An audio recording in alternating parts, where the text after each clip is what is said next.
Hi hello. അങ്ങനെ ഒരു 2-2.5 വർഷത്തെ കാത്തിരിപ്പിനൊടുവിൽ തിരുപ്പതിയിലോട്ടുള്ള യാത്രയിലാണ്. അങ്ങനെ വഴിയിലെ കാഴ്ചകളെല്ലാം കണ്ട് ലഗേജ് ചെക്കിംഗ് എല്ലാം കഴിഞ്ഞ് തിരുപ്പതിയിലെത്തി.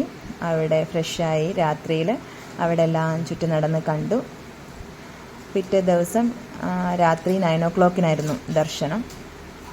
അതുകൊണ്ട് സമയം കുറേ ഉണ്ടായിരുന്നു. പിറ്റേ ദിവസം രാവിലെ ഒരു 4-4:45 ഞാൻ ഒറ്റയ്ക്ക് വെളിയിലിറങ്ങി സൂര്യോദയം കണ്ടു. അമ്പലത്തിന് ചുറ്റുമെല്ലാം നടന്ന് അവിടുത്തെ കാഴ്ചകളെല്ലാം ആസ്വദിച്ചു.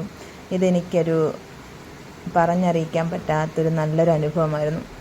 ഒരു 6-7 വർഷത്തിന് മുന്നേ ഞാനിവിടെ വന്നപ്പോഴും ഞാൻ അന്ന് മനസ്സ് വിചാരിച്ചായിരുന്നു, ഇവിടെ രാവിലത്തെ ഇവിടുത്തെ ആറ്റ്മോസ്ഫിയർ എങ്ങനെയാണ്, ഇതൊക്കെ ഒന്ന് കാണാൻ പറ്റണമെന്ന് വിചാരിച്ചായിരുന്നു. അതുകൊണ്ട് അതെല്ലാം നന്നായി തന്നെ ആസ്വദിച്ചു. ഞാനും കുറേ സമയം അവിടെ സ്പെൻഡ് ചെയ്തു.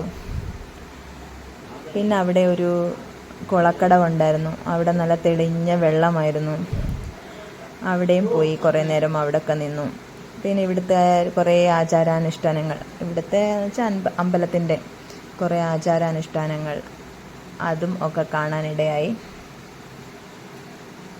അതെല്ലാം കഴിഞ്ഞ് പിന്നെ കുറേ കൗതുക കാഴ്ചകൾ. അത് ഇവിടുത്തെ ആൾക്കാരെല്ലാവരും ആനയെ ഒരു ഗണേശൻ്റെ രൂപമായിട്ടാണ് കാണുന്നത്.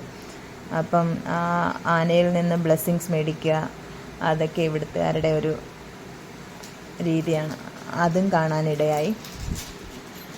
അതെല്ലാം കഴിഞ്ഞ് പിന്നെ അവിടുത്തെ കുറേ തിരുമലയിൽ തന്നെയുള്ള കുറേ സ്ഥലങ്ങൾ കാണാൻ പോയിരുന്നു.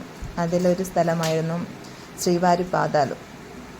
അവിടെ ഭക്തരുടെ ചില നേർച്ചകൾ അതും കാണാനിടയായി. പിന്നെ അടുത്തത് ഒരു നാച്ചുറൽ റോക്ക് ഫോർമേഷൻ ശിലാത്തോരണം എന്ന് പറയുന്ന ഒരു പ്ലേസ് ഉണ്ടായിരുന്നു. അതും കണ്ടു.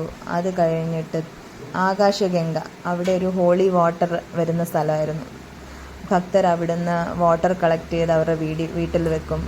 അതെന്തെങ്കിലും സ്പെഷ്യൽ ഒക്കേഷൻ അവരത് യൂസ് ചെയ്യും. അങ്ങനെ ഈ കുരങ്ങന്മാർ നല്ല കൗതുക കാഴ്ചകൾ തന്നെയായിരുന്നു. അങ്ങനെ ഞങ്ങളും കുറച്ച് വാട്ടറൊക്കെ കളക്ട് ചെയ്തു. അത് കഴിഞ്ഞ് അവിടെയും കുറച്ച് നേരം ഒരു ചെറിയൊരു അമ്പലമുണ്ട്. സൈഡിൽ കൂടെ പാറകളുടെ ഇടയിൽ കൂടെ വരുന്ന ഈ ഹോളി വാട്ടർ, പിന്നെ പാപവിനാശനം, ഇതും കഴിഞ്ഞ് തിരിച്ച് വീട്ടിലേക്ക് യാത്രയായി. Thank you.